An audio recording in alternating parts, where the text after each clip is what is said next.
Perkenalkan, nama saya Desa Made Citarasmi Saraswati Seputra. Jadi pada video kali ini saya akan menjelaskan mengenai terapi cairan. Sebelum kita mulai ke terapi cairan, saya akan menjelaskan mengenai kompartemen cairan tubuh. Jadi sebagian besar dari tubuh manusia itu terdiri dari air. Jadi dikatakan bahwa pada perempuan 50% dari berat badannya merupakan air.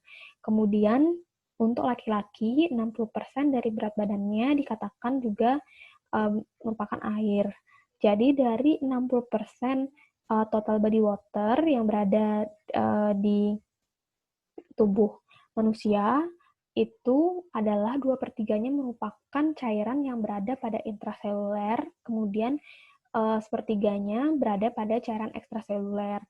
Jadi untuk cairan ekstraseluler dibagi lagi menjadi cairan yang terdapat pada plasma dan cairan terdapat pada interstisial.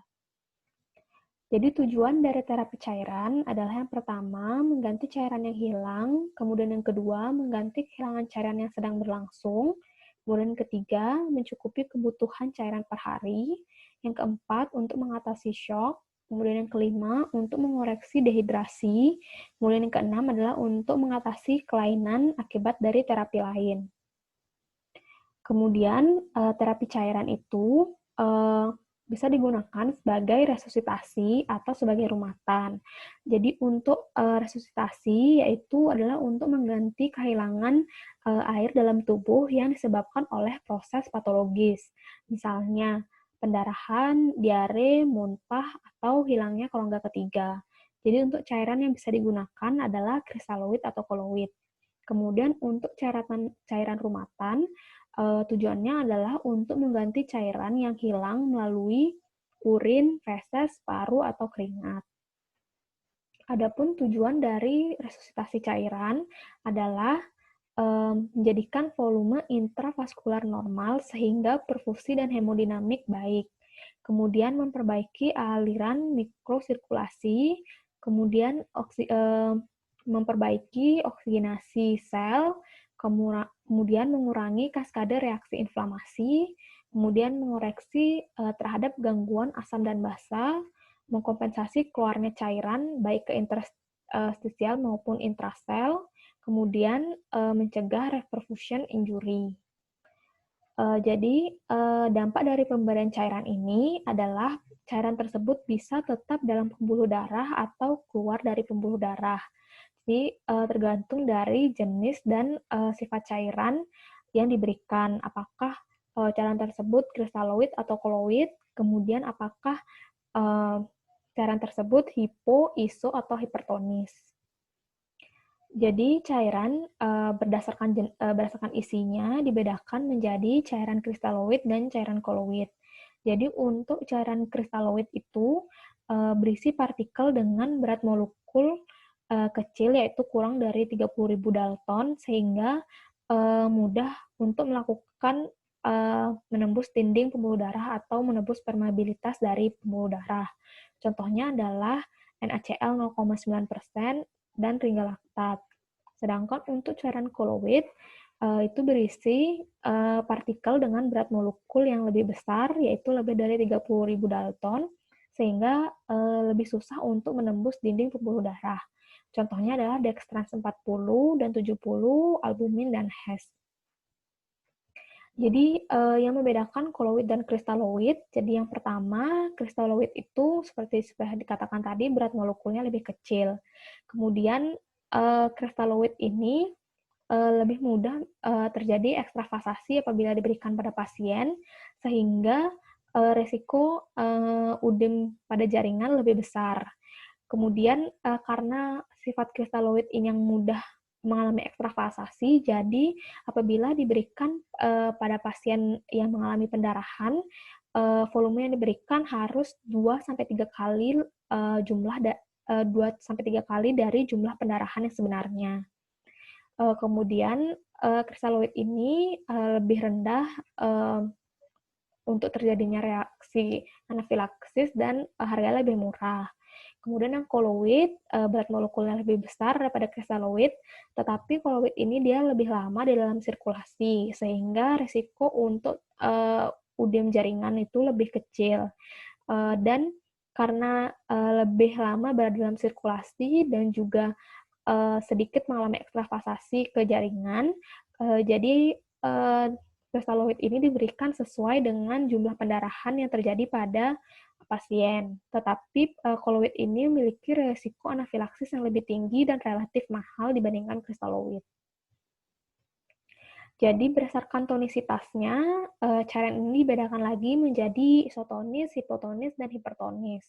Untuk cairan yang isotonis dikatakan isotonis bila osmolaritasnya 285 miliosmol per liter. Contohnya adalah dextrose 5%, NaCl 0,9%, lingkar laktat, dan lingkar asetat.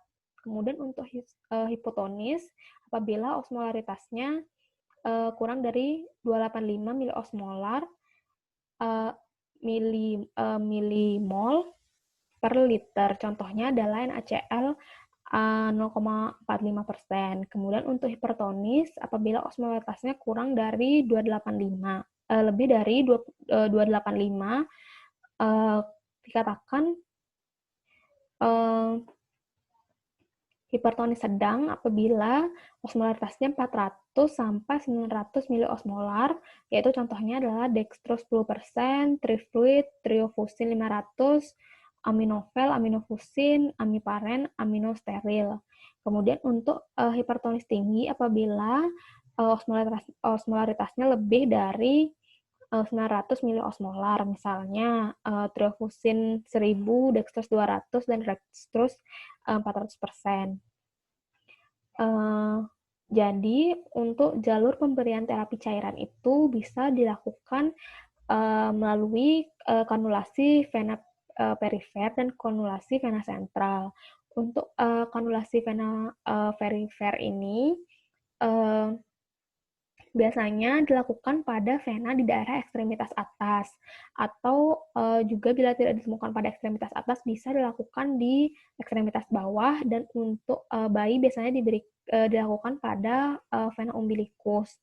Kemudian untuk kanulasi vena perifer ini sebaiknya menghindari vena di daerah kepala karena tidak stabil fiksasinya sehingga mudah hematom. Kemudian untuk kanulasi vena sentral tergantung dari apakah kanulasi tersebut dibutuhkan untuk jangka panjang atau jangka pendek. Jadi untuk kanulasi jangka panjang itu bisa dilakukan pada vena subclavicular dan vena jugularis interna. Sedangkan untuk kanulasi jangka pendek bisa digunakan vena-vena di sekitar ekstremitas atas atau kubiti. Kemudian untuk kanulasi vena perifer itu biasanya digunakan untuk terapi pemeliharaan dalam jangka waktu yang singkat atau kurang dari 3 hari. Jadi apabila lebih dari 3 hari, maka set infus harus diganti dan juga harus pindah ke lokasi vena yang lain. Kemudian selanjutnya biasanya digunakan pada terapi cairan pengganti dalam keadaan darurat dan biasanya bisa dilakukan pada pasien dengan terapi obat secara intravena yang diberikan secara berulang. Kemudian selanjutnya kanulasi vena sentral. Jadi kanulasi vena sentral ini adalah untuk nutrisi dan cairan jangka panjang. Biasanya untuk nutrisi parenteral dengan osmolaritas yang tinggi untuk mencegah iritasi pada vena. Kemudian dilakukan pada keadaan darurat, kemudian untuk pemantauan aliran darah balik secara invasif, dan untuk pemasangan alat pacu jantung dalam keadaan darurat. Nah, kanulasi vena sentral ini biasanya digunakan pada keadaan darurat di mana vena perifer tidak ditemukan, misalnya pada contoh kasus kolaps kardiovaskuler. Jadi vena perifer sulit diidentifikasi sehingga harus digunakan kanulasi vena sentral.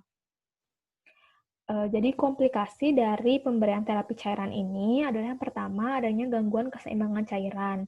Jadi apabila pemantauannya tidak adekuat dapat menyebabkan kelebihan cairan sehingga dapat menimbulkan gagal jantung, edema otak, paru, dan jaringan lainnya. Kemudian Juga dapat terjadi gangguan keseimbangan elektrolit dan asam basa bila pemilihan cairan tidak tepat.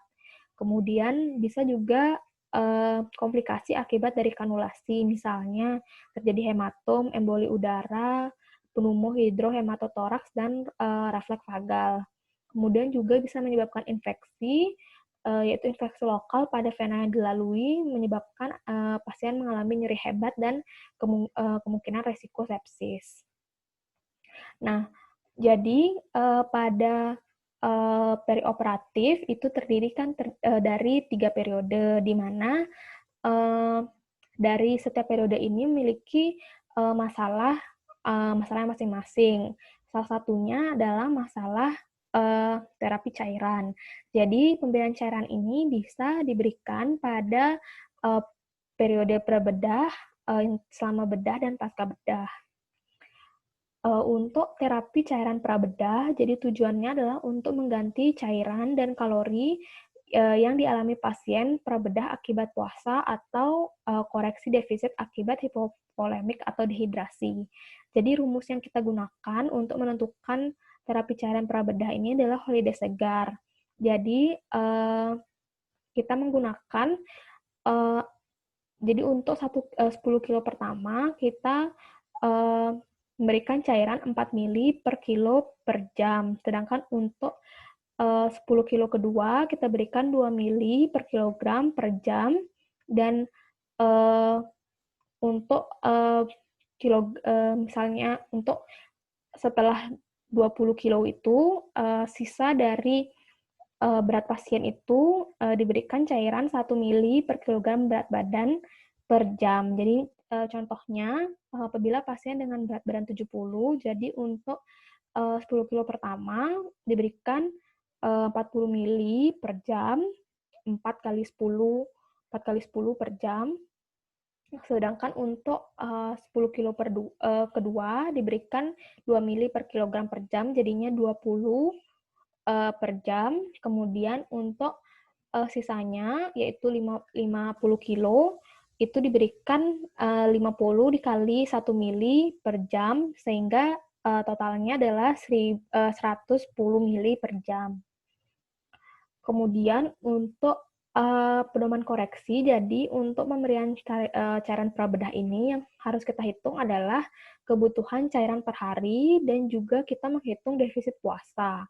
Jadi apabila pasien puasa sebelum dilakukannya pembedahan, jadi kita harus hitung defisit puasanya dengan rumus yang sama, yaitu rumus Holiday Segar.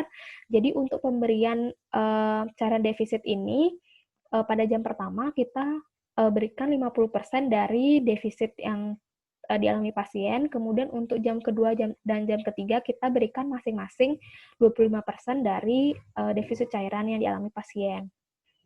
Kemudian yang kedua adalah terapi cairan selama operasi. Jadi tujuannya adalah untuk mengoreksi kehilangan cairan melalui luka operasi, mengganti pendarahan, dan mengganti cairan yang hilang melalui organ ekskresi.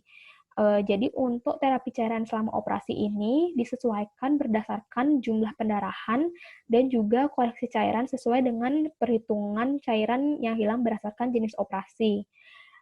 Ini dikenal dengan 468 rule. Jadi untuk operasi kecil kita memberikan 4 mili per kilo per jam. Untuk operasi sedang kita berikan 6 mili per kilo per jam, sedangkan untuk operasi besar kita berikan 8 mili per kilo per jam. Jadi untuk operasi kecil contohnya adalah hernia, kemudian open reduction internal fixation wrist, kemudian operasi breast, kemudian untuk operasi sedang kita contohnya adalah operasi ginekologi, operasi toraks, kemudian untuk operasi besar yaitu operasi usus besar, vaskular, dan juga operasi akibat trauma. Jadi untuk menentukan jumlah pendarahan selama operasi itu bisa dihitung dari jumlah darah yang tertampung di dalam botol penampung, juga bisa ditambahkan dengan berat kasa yang digunakan, jadi 1 gram setara dengan 1 mili, dan juga ditambahkan dengan faktor koreksi sebesar 25% kali jumlah yang terukur dan terhitung. Kemudian Jadi ini merupakan contoh pemberian cairan. Jadi kasusnya adalah pasien laki-laki 70 kilo dengan fraktur femur rencana tindakan ORIF PS. Kemudian pada jam pertama terjadi pendarahan 20 mili, pada jam kedua terjadi pendarahan 100 mili, pada jam ketiga terjadi pendarahan 100 mili. Jadi pasien puasa 8 jam sebelum pembedahan. Jadi untuk menentukan pemberian cairan, jumlah pemberian cairan, yang pertama itu kita harus hitung berapa kebutuhan cairan pasien per hari atau cairan rumatannya. Kemudian yang kedua, kita hitung defisit puasa pasien sebelum melakukan pembedahan. Kemudian yang ketiga, kita lakukan perhitungan cairan yang hilang berdasarkan jenis operasi atau yang tadi Rule 468. Kemudian kita hitungkan pendarahan selama operasi. Jadi untuk yang pertama, jadi kita hitung kebutuhan cairan per harinya dengan rumus solida segar. Jadi tadi berat badan pasien 70 kilo, jadi untuk 10 kilo pertama kita kalikan dengan 4 mili. Kemudian untuk 10 kilo kedua kita kalikan dengan 2 mili. Kemudian untuk sisanya kita kalikan dengan 1 mili. Sehingga didapatkan total 110 mili per jam. Kemudian kita lakukan hitung defisit puasa. Jadi untuk per jamnya kita butuhkan 110 mili per jam. Jadi apabila pasien sudah puasa 8 jam, jadi kita kalikan 8 dikali 110 mili per jam. Jadi kita dapatkan untuk defisitnya adalah 880 mili. Kemudian yang ketiga, kita perhitungkan cairan berdasarkan jenis operasi. Jadi untuk operasi fraktur femur ini termasuk operasi sedang, jadi kita gunakan 6 cc per kilogram per berat badan per jam, yaitu jadinya 6 dikali 70 dengan hasil 420 mili per jam. Kemudian, jadi untuk rumus kebutuhan cairan jam pertama, itu adalah cairan pemeliharaan per jam, ditambah dengan 50% cairan defisit, ditambah dengan pengganti pendarahan dan third spacing. Sedangkan untuk kebutuhan cairan jam kedua dan jam ketiga, yaitu cairan pemeliharaan per jam, ditambah 25% dari cairan defisit, ditambah pengganti pendarahan dan third spacing. Jadi untuk jawaban kebutuhan cairan pada pasien ini, untuk cairan jam pertama, yaitu diberikan 110 dari cairan pemeliharaan, kemudian 50% dari cairan defisit, tadi kita dapatkan cairan defisitnya adalah 880 mili, sehingga pada jam pertama kita berikan 440 mili, kemudian untuk pendarahan jam pertama, tadi dikatakan 200 mili, ditambah dengan terspacing atau Rule 468 tadi, sehingga didapatkan untuk cairan jam pertama adalah 1370. Sedangkan untuk cairan jam kedua, yaitu jam kedua dan yang ketiga sama, yaitu cairan pemeliharaan 110 mili ditambah 25% dari 880 mili yang tadi, kemudian ditambah pengganti pendarahan yaitu 100 mili dan ditambah dengan terspacing yaitu 420 mili, sehingga didapatkan kebutuhan cairan pada jam kedua dan jam ketiga adalah 950 mili. Kemudian selanjutnya untuk terapi cairan pasca bedah itu diberikan untuk cairan pemeliharaan, kemudian mengganti kehilangan cairan pada masa pasca bedah, kemudian melanjutkan penggantian defisit prabedah dan selama pembedahan. Jadi untuk terapi cairan pasca bedah ini disesuaikan berdasarkan dari umur pasien, berat badan, status hidrasi, urin output, kemudian disesuaikan juga dengan kehilangan darah pasien, seberapa banyak dan apakah pasien sudah mendapatkan transfusi atau belum. Kemudian apakah ada penyakit penyerta, misalnya penyakit ginjal, jantung, diabetes, gangguan elektrolit, dan asam basah.